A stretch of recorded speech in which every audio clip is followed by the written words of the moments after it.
Movie की शुरुआत होती है मध्य प्रदेश के चंदेरी गांव से, जहां पर हम देखते हैं कि गांव की हर एक दीवार पर और लोगों के घर के बाहर ये लिखा होता है ओ स्त्री कल आना। यानी कि इस गांव के अंदर एक स्त्री नाम की चुड़ैल आती है और घर का दरवाजा बजाती है और जो भी दरवाजा खोलता है वो उसको उठा कर ले जाती है। बेसिकली ये सारी घटना मर्दों के साथ ही घटित होती है। शुरुआत में हम एक घर को देखते हैं जिसके घर के बाहर वो स्त्री कल आना तो लिखा हुआ था, लेकिन उसमें से कल शब्द मिट चुका था। इसीलिए स्त्री उसके घर के अंदर चली जाती है। वहां पर एक आदमी होता है जो कि टॉयलेट कर रहा था। तभी स्त्री उसको उसके नाम से पुकारती है और वो जैसे ही पीछे मुड़कर देखता है तभी वो उसकी हत्या कर देती है। इसके बाद यहाँ से कहानी प्रेजेंट में आ जाती है। अब हम देखते हैं इस मूवी के लीड एक्टर राजकुमार राव को, जिसका नाम इस मूवी के अंदर विक्की होता है। विक्की एक बहुत ही अच्छा टेलर होता है और इतना अच्छा टेलर था कि कुछ ही मिनटों में ये किसी भी कपड़े को तैयार कर सकता है। अभी पूरे गांव के अंदर पूजा का माहौल चल रहा था। अब यहाँ पर पूरे गांव के अंदर स्त्री का खौफ चालू हो चुका था, क्योंकि पूजा की 4 रातों तक स्त्री यहाँ पर मर्दों को लेने के लिए आती है और उन्हें ले जाने के बाद उनके कपड़े वहीं पर छोड़ जाती है। इसके बाद हम विक्की को देखते हैं जो कि अपने घर की छत के ऊपर बैठा हुआ था, लेकिन तभी उसके पास श्रद्धा आती है अपना एक गरारा सिलवाने के लिए। इस मूवी में श्रद्धा कपूर का नाम ही नहीं बताया गया, इसीलिए हम इनके रियल नेम से इनको बताएंगे। अब यहाँ पर श्रद्धा भी इस गाँव के अंदर केवल पूजा के लिए आई थी। वो विक्की से बोलती है कि शाम को पूजा के वक्त मंदिर के अंदर मिलेंगे। इसके बाद तभी विक्की अपने दोस्तों के साथ पूजा में जाता है और पूजा से लौटते वक्त वो अपने दोस्तों को घर जाने को बोलता है और वो वहीं मंदिर के बाहर श्रद्धा से मिलता है। अब यहाँ वो मंदिर के अंदर बिल्कुल भी नहीं जाती। ऐसा क्यों है वो तो इस मूवी के अंदर भी नहीं बताया गया। एनीवेज, उसके बाद तभी अब यहाँ पर शुरू होती है पहली रात जब स्त्री लोगों पर अटैक करेगी। पहली रात को ही रात के अंधेरे में बिट्टू और जना दोनों ही अकेले जा रहे थे, लेकिन तभी वहां पर रुद्र भैया आते हैं और उन्हें समझाते हैं कि तुम रात के अंधेरे में ऐसे मत घूमो। यानी कि स्त्री अब लोगों का शिकार करना चालू कर चुकी है और वो उन्हें बताते हैं स्त्री से बचने की कुछ टिप्स हैं। पहली बात तो अगर किसी काम से आपको निकलना है तो अकेले नहीं निकलना, यानी कि कुछ लोगों को साथ में लेकर निकलना है। और अगर स्त्री आपका नाम लेकर आपको पुकारे तो आपको पीछे मुड़कर बिल्कुल भी नहीं देखना है, यानी कि बस आगे ही चलते जाना है। और तीसरी बार जब वो पुकारेगी तो आप पूरी तरीके से अट्रैक्ट होकर पीछे देख लोगे, लेकिन ऐसा बिल्कुल भी नहीं करना है। अगर आपने ऐसा कर लिया तो आपकी मौत पक्की है। और वो ये भी बताते हैं कि चप्पलों को हाथ में लेकर आगे की तरफ बढ़ते जाना है। खैर, उसके बाद तभी रुद्र भैया का वहां पर एक क्षमा नाम की लड़की का कॉल आता है और तभी वो वहां से चले जाते हैं। अब बिट्टू और जना दोनों ही डरे सहमे वहां से जा रहे होते हैं, लेकिन तभी इन्हें कुछ अजीबोगरीब आवाजें आती हैं और इन्हें रात के वक्त जंगल की तरफ झाड़ियों में 2 डरावनी आंखें दिखाई देती है, जिसके कारण डर जाते हैं और वहां से फौरन ही भागते हैं। अब भागते भागते ये विक्की के पास पहुंच जाते हैं। यहाँ वो एक डांस देख रहा था और यहाँ पर वही गाना होता है कमरिया वाला। अब जिस घर के अंदर ये गाना हो रहा था उस घर के बाहर भी यही लिखा हुआ था ओ स्त्री कल आना। लेकिन जब ये नाच गाने का प्रोग्राम खत्म होता है उसके बाद ही हम विक्की को देखते हैं जो कि बाहर आकर दीवार के ऊपर टॉयलेट कर देता है, जिसके चक्कर में वहां पर कल शब्द फिर से मिट जाता है। अब इसका मतलब हो चुका था वो स्त्री आना। और तभी उसी रात को स्त्री उस घर के अंदर एक आदमी को उठाकर ले जाती है और बस बचते हैं तो उसके केवल कपड़े। अब उसके गायब होने के बाद गांव के अंदर स्त्री का खौफ और भी ज्यादा फैल चुका था। तभी हम देखते हैं कि श्रद्धा ने विक्की से एक पत्र के द्वारा कुछ ऐसी अजीबोगरीब चीजें मंगाई थी, जिस सामग्री को देखकर ऐसा लग रहा था जैसे कि इसको काले जादू के लिए उपयोग किया जाता है। विक्की के दोस्त भी काफी ज्यादा शौक हो जाते हैं, लेकिन विक्की उसकी इन ख्वाहिशों को पूरा करता है। जो भी उसने मंगाया था वो इन सभी चीजों को इकट्ठा करता है और जब वो दूसरी रात पूजा में जाता है तो श्रद्धा को वो सारी चीजें दे देता है। लेकिन यहाँ पर हैरानी की बात तो ये थी, श्रद्धा आज भी लेट आई थी और इसीलिए वो पूजा में शामिल नहीं हो पाई थी। और जब विक्की उसे पूजा का प्रसाद देता है तो वो भी नहीं खाती। तभी वो उसे एक अजीबोगरीब जगह ले जाती है जहाँ पर पूरी तरीके से अंधेरा था और घना जंगल था। वहां पर जाकर वो उसके घराने का नाप लेने लगता है, लेकिन थोड़ी देर के बाद श्रद्धा वहां से गायब हो जाती है। दूसरी तरफ हम देखते हैं विक्की के दोस्त बिट्टू और जना उस लड़की के बारे में बात कर रहे थे, यानी कि श्रद्धा के बारे में।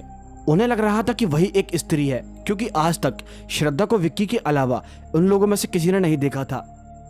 और शौकीली बात वो पूजा के समय प्रकट होती है और ऊपर से उसने ऐसी अजीबोगरीब सामग्री मंगाई थी जो कि काले जादू के लिए उपयोग की जाती है। उसके बाद तभी हम देखते हैं बिट्टू और जना दोनों ही अपने घर पर जा रहे थे, लेकिन गई रात को जंगल के रास्ते पर उसकी गाड़ी का पेट्रोल खत्म हो जाता है। इसीलिए जना बिट्टू को यहाँ पर काफी डांटता है क्योंकि स्त्री के खौफ से सभी लोग जी रहे थे। अब पेट्रोल खत्म होने के चक्कर में दोनों पैदल ही अपने घर पर जाते हैं और बिट्टू अपने घर के रास्ते और जना अपने घर के रास्ते चला जाता है, यानी कि दोनों अलग हो जाते हैं। अब यहाँ पर जना जब अपने घर पर जा रहा था तभी रात के वक्त स्त्री उसे आवाज देती है। पहली बार में तो वह पीछे मुड़कर नहीं देखता क्योंकि उसे रुद्र भैया की बातें याद आ जाती हैं, और दूसरी बार में भी वो पीछे नहीं मुड़ता। लेकिन तीसरी बार स्त्री जैसी उसको आवाज देती है तो वो एक बहुत ही बड़ी गलती कर देता है। वो जैसे पीछे मुड़कर देखता है तभी स्त्री फौरन ही उसे वहां से ले जाती है।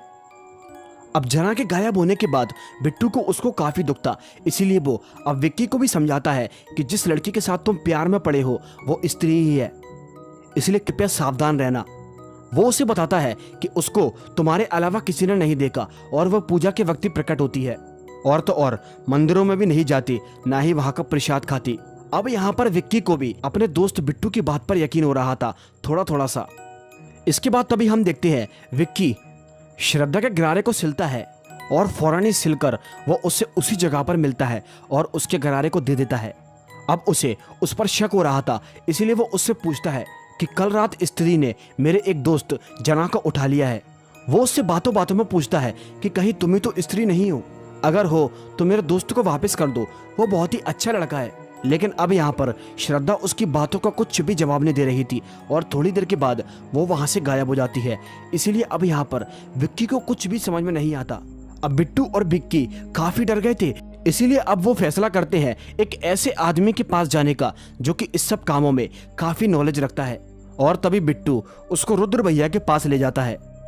वहां जाने के बाद वो स्त्री के बारे में पूछते हैं। उनके पास एक किताब थी, चंदेरी पुराण ऐसी कुछ। तभी वो उस किताब के अंदर पढ़कर उन्हें बताते हैं कई साल पहले शहर में एक वैश्य हुआ करती थी। शहर का हर मर्द उसके सपने देखा करता था, लेकिन तभी उसे एक ऐसा व्यक्ति मिला जो कि उसकी आत्मा से प्यार करता था। दोनों ने शादी करने का फैसला लिया, लेकिन समाज वालों को यह बिल्कुल भी मंजूर नहीं था, क्योंकि आखिर एक वैश्या अपना घर कैसे बसा सकती है। इसीलिए समाज वालों ने मिलकर उसको और उन दोनों को जान से मार दिया। और अब मौत के बाद वो अपने उसी अधूरे प्यार की तलाश कर रही है। अब उसके अगले पन्ने पर स्त्री से बचने के कुछ उपाय भी लिखे हुए थे, लेकिन ऑफ कोर्स उस किताब के अगले पन्ने फटे हुए थे। लेकिन उसी किताब के अंदर उनको एक महल दिखाई देता है जो कि काफी खंडर था। और हैरानी की बात तो यह है कि वो महल उन्हीं के गांव के अंदर था।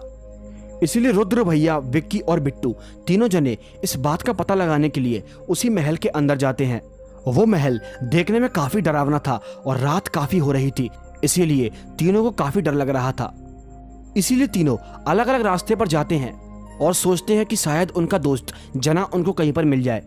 लेकिन अब यहाँ पर स्त्री विक्की को पीछे से आवाज लगाती है, लेकिन वह पीछे मुड़कर नहीं देखता। वो दूसरी बार आवाज लगाती है, वो पीछे नहीं मुड़ता, और वो तीसरी बार आवाज लगाती है और विक्की इस बार भी पीछे मुड़कर नहीं देखता, क्योंकि उसे रुद्र भैया की वो सारी बातें याद थी।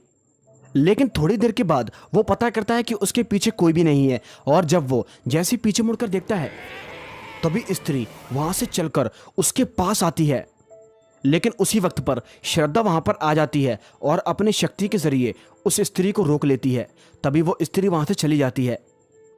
इसके बाद तभी वो दोनों जान बचाकर उस महल से बाहर निकलते हैं, और अब बिट्टू और बाकी लोगों को यकीन हो चुका था कि श्रद्धा स्त्री नहीं है।